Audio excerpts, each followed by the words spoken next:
In the name of Allah, who is the most beneficent and most merciful. Assalamu alaikum, dear students. This is Sajjad Malik, your English teacher. As you know, traditionally what we are doing, we share syllabus and syllabus contents at the end of the week, just a day before your test. So I am to get it recorded for you people so that you may have some glimpses of your course for your tomorrow's test. That is going to be recorded, I think, 9 tests in this series. So have a look at this. ये intermediate part 2 के students के लिए है English का. ये number इसका बन रहा है 9th नंबर पे आ रहा है. लेसन ओवरऑल अगर हम बुक 2 का लें तो ये 12 बनता है, लेकिन जब हम हीरोज़ में आएंगे तो इसका second hero named as hitch hiking across the Sahara, written by G.F. Land.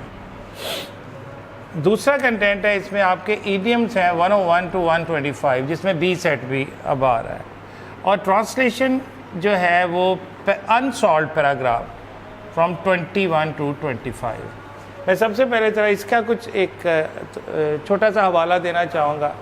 आप इसका टाइटल देखें, hitch hiking across the Sahara. इसमें 3 चीज़ें जो समझने वाली. नंबर 1, हिच हाइकिंग, देखें पार्ट्स ऑफ स्पीच में क्या है. तो ये आपका वर्ब आ गया, राइट. अक्रॉस प्रेपोजिशन आ गई, दी आर्टिकल है और सहारा नाउन है, यानी प्रॉपर नाउन है. अब हिच हाइकिंग का मतलब होता है बेटा to travel by taking lift from different sources and different people. किसी से लिफ्ट लेकर सफ़र करना. अक्रॉस ये प्रेपोजिशन है जिसका मतलब होता है आर पार. मीन्स कि अगर आप रोड के इस साइड पे और आप दूसरे पे जाना चाह रहे हैं तो आप उसे चले गए, यू क्रॉस द रोड, आपने क्रॉस किया है. लेकिन अगर वहाँ से जाके आपने वापस भी आना है, आप जाना आना करना है, तो फिर अक्रॉस होता है. तो इसका मतलब बंदा जो है वो कहीं गया है इस ऐसे के अंदर और जाकर पलटा भी है, इसलिए ये प्रेपोजिशन अक्रॉस आएगी. सहारा, Sahara is the biggest, largest, widest and longest desert of the world, located in north Africa. अच्छा, ये डेफिनेट आर्टिकल थी बेटा. जितने भी नेचुरल ऑब्जेक्ट्स के नाउन्स होंगे, जितने भी, लाइक दुनिया का कोई भी सहरा, छोटा बड़ा, कोई पहाड़ी सिलसिला, एक आम कैनाल जिसका कोई नाम हो, एक छोटी सी कैनाल से लेके पैसिफिक ओशन तक, ज़मीन के ऊपर या ज़मीन के अंदर, दरमियान में और आसमान पर, the sun, the moon, the stars, the space, the ozone. तो उसके साथ डेफिनेट आर्टिकल ज़रूर. लफ्ज़ फॉरेस्ट के साथ या डेजर्ट नहीं, ये तो कॉमन नाउन है. जब उनका नाम आएगा, दुनिया का कोई भी जंगल है, अगर उसका नाम आएगा तो उसके साथ आप डेफिनेट आर्टिकल लगाओगे. कोई भी पहाड़ी सिलसिला है, उसका नाम आएगा तो आप डेफिनेट आर्टिकल लगाते हो. यानी पॉइंट यहाँ पर है कि जितने भी नेचुरल ऑब्जेक्ट्स होते हैं, बच्चा कंफ्यूज होता है ये तो प्रॉपर नाउन है. यस, प्रॉपर नाउन है, बट ये ऐसे प्रॉपर नाउन है, मतलब मिसाल के तौर पे मेरा नाम सज्जाद है तो दी सज्जाद नहीं आप कहेंगे. आपका नाम दी अकबर या दी शाजिया नहीं हो सकता. लेकिन जब नेचुरल ऑब्जेक्ट्स में आना है आपने, तो जितने भी नाउन्स होंगे उनके साथ डेफिनेट आर्टिकल लगता है बिला तखसीस, वेदर इट इज़ सिंगुलर और प्लूरल. तो G.F. लैंड अब ऐसा क्या हेरोइक काम किया. आपने देखा इसका जो इस एस्से का प्रोटैगनिस्ट है, you talk about the protagonist of this particular essay, named as Robert Christopher. He travelled across the Sahara.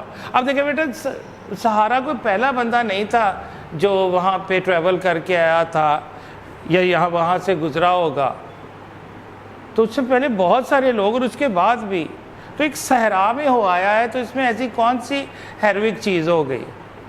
In fact जो इसके अंदर हेरोइक एस्पेक्ट सहारा जाना या ट्रैवल करना नहीं है, मोड ऑफ ट्रैवलिंग जो उसने चुना है, जो मोड है या मीन्स ऑफ जो ट्रांसपोर्टेशन, ये स्पेशल चीज़ है कि उसने इतना डेंजरस, इतने बड़े, इतने लंबे, इतने चौड़े, दुनिया भर के सबसे बड़े सहरा को लिफ्ट लेके एक यूनिक वे में विजिट किया, क्रॉस किया, और इनफैक्ट लाइफ रिस्क जर्नी पे था। और कितने मौक़ों पे ऐसे लगा कि that is the total going to be the end of this person, he is gonna collapse and it would be simply a devastation. लेकिन हर दफ़ा नेचर उसे बचाती रही। अब यहाँ पर होता है Fortune always favours the Braves, ये वाला फार्मूला उसके ऊपर आया। जो कठिन उसने सफ़र बताया, जो दास्तान थी, एक्चुअल जो है हीरोइक चीज़ इसके अंदर है कि उसने ये डिफरेंट काम किया और इस तरह से उसने अपना एक नाम बनाया। अब आपने जब इसको जाते हैं तो आपने इसमें स्टेप्स देखने हैं। देखिए आपके ना अगर क्वेश्चंस देखेंगे, मैं समझता हूँ ये बहुत ज़रूरी है बात बतानी। बाकी साथ चूँकि मैं आपको ईडियम्स का भी तरीका का बता चुका हूँ, ऐसे राइटिंग ट्रांसलेशन के ऊपर भी बात हुई, फिर भी करेंगे और भी करेंगे, लेकिन आज मैं इसमें एक आसानी आपके लिए पैदा कर दूंगा। इसके क्वेश्चंस हैं, इसकी डेस्टिनेशन, तो आप इसकी ट्रैवल हिस्ट्री को नोट करें। I think you will enjoy this one. आप ट्रैवल हिस्ट्री आपने देखनी है कि इसने जब अपना सफ़र शुरू किया, कहते बड़ा विलफुल बच्चा था, बड़ा स्टबन था, छोटा होता तो इसकी फॉस्टर मदर मिस्चीवियस था, डराती थी, चुप कर जा नहीं तो मैं तुम्हें टिम्बिक्टू भेज दूंगी।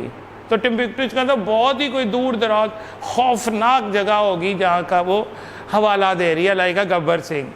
तो बजाय डरने के उसने जहन में बैठा लिया कि इसने तो पता नहीं भेजना कि नहीं, बट मैं ज़रूर जाऊँगा, और उसने कर दिया। तो ट्रैवल हिस्ट्री इसकी है, जब इसने सफ़र शुरू किया तो ये बोसादा से शुरू हुआ, राइट। बोसादा का जो है वहाँ पे इसको टैग नेम है डेजर्ट पोर्ट कहते हैं। बोसादा के बाद वो गार्दिया गया। तो Ghardaia is famous for its stickier flies. Ghardaia से ये एल्गोलिया आया। एल्गोलिया की स्पेशलिटी है आ ट्रू ओएसिस, एक सही मानों में एक नकलिस्तान। एल्गोलिया से आगे ये इंसाले गया। अनदर ओएसिस, ये भी एक ओएसिस है बट डिफरेंट। किस वजह से डिफरेंट है? यहाँ पर बहुत शदीद किस्म के सैंड स्टॉर्म्स आते हैं और जो इंक्रोचमेंट कर देते हैं चीज़ों की, और तह जमाते हुए इतनी रेत जमा कर दे कि जो बड़े बड़े खजूर के दरख्त होते थे आज इतने ठिगने से बूटों की सूरत, जैसे छोटे से बूटे लगे हों, जैसे आम प्लांट्स लगे हों, उस साइज़ के रह गए थे।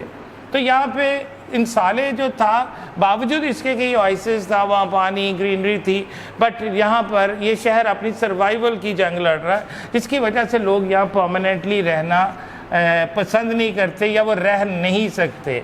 अब इंसाले से आगे इसने जाना है टैमररेसेट, लेकिन टैमररेसेट से पहले इसको गुजरना पड़ेगा land of thirst and death.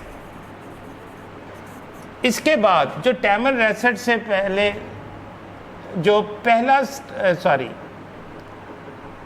यहाँ पर इंसाले से यहाँ पर ये जाता है टैमररेसेट। तो टैमररेसेट से land of thirst and death, ये यहाँ से गुजरगाह इसकी है।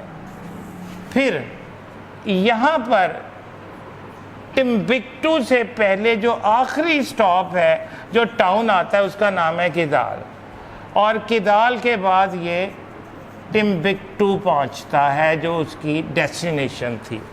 अब टिम्बिक्टू पहुँच के जो करने आया था कर लिया था, लेकिन then he revise his plan के आज आया हूँ तो वक्त भी है, मौका भी है ज़िंदगी में, जो बज़ाहिर अब ऐसा कोई मौका बने ना बने, उसमें डोमिनेंट चांसेस यही थे कि शायद दोबारा ना हो, तो आया हूँ तो कुछ और हिस्से भी देखता जाऊँ। तो इस सर्च में वो इस हद तक चला गया कि वो एक लाइफ रिस्क स्टेप ले लिया उसने, and he put his life in danger. तो जो प्रोफेसर ब्लैगनन थे, जो उनके गाइड भी रहे, उनके होस्ट भी और फ्रेंड भी रहे, तो उनके साथ कुछ तय हुआ कि हम एक ख़ास एरिया में जाके इकट्ठे होंगे और आप वहाँ से मुझे पिक करोगे। इसके बाद यहाँ से वो उसने इनफैक्ट एबन गैरेट जाना है। तो ये जो उसका जो फाइनल डेस्टिनेशन थी वो एबन गैरेट पहुंचना था, जहां वो पहुंचा। फिर वहां पे ऑलमोस्ट वो कोलैप्स होने वाला था। वो फाइनली कि अगर वो कुछ और देर से पहुंचती search party led by professor साहिब, he might have been collapse, तो वो लुकमा अजल बना होना था। लेकिन वो टाइमली पहुंचे और उन्होंने उनको रेस्क्यू किया, और क्रिस्टोफर जो कि एक अमेरिकन एडवेंचरिस्ट था, उसका ये हेरोइक सफ़र का इख्तिताम होता है। आई होप कि जब अब क्वेश्चंस आपसे पूछे जाएंगे तो आपके लिए जवाब देना आसान होगा। दोबारा से देख लीजिएगा, सफ़र का आगाज़ किया बहुत सादा से, डेजर्ट पोर्ट है, मैं रीज़न ऑफ फेम भी बताता। गार्दिया स्टिकर फ्लाइज की वजह से फेमस है, एल्गोलिया अ ट्रू आइसिस, एक सही मानों में नक्रिस्तान, In Salah another oasis but different due to its fear sandstorm and wide spread encroachment of sand. Then from In Salah to Tamanrasset, so Tamanrasset to Timbuktu जाना है, लेकिन रास्ते में दो जगह अभी उसे land of thirst and death पे गुजरना है। Very dangerous fight it was, और आखिरी भी कोई आसान नहीं था, बहुत मुश्किल होने जा रहा था। और किटाल था, Kidal was the last on before Timbuktu. और उसके बाद यहाँ पर ये एवन गैरेट में, जहाँ उन्होंने कुएं के पास मिलना था, और यहाँ से उसको रेस्क्यू किया गया and he saved his life. तो 101 टू 125 ईडियम्स हैं। बेटा आप ऐसे करें ना, सेक्शन आगे बी आ जाता है, सी, तो उसकी नंबरिंग अलग। आप पिछले वाले नंबर से ए का जहाँ ख़त्म हुआ तो वो नंबर से आपने बी वाले का पिछले के साथ लिंक करें, आपके लिए खुद आसान हो जाएगा कि मुझे कहाँ से कितने में से आपसे ईडियम पूछे जाएंगे। और उसी तरह 5 अनसॉल्व्ड आपको पैराग्राफ्स लर्नर से जो है 21 टू 25 जो आपने एक्सरसाइजेस करनी है, इसमें से आपका टेस्ट होगा। तो इंशाल्लाह मिलते हैं नेक्स्ट लेक्चर में। Till then God bless you, अल्लाह हाफिज़।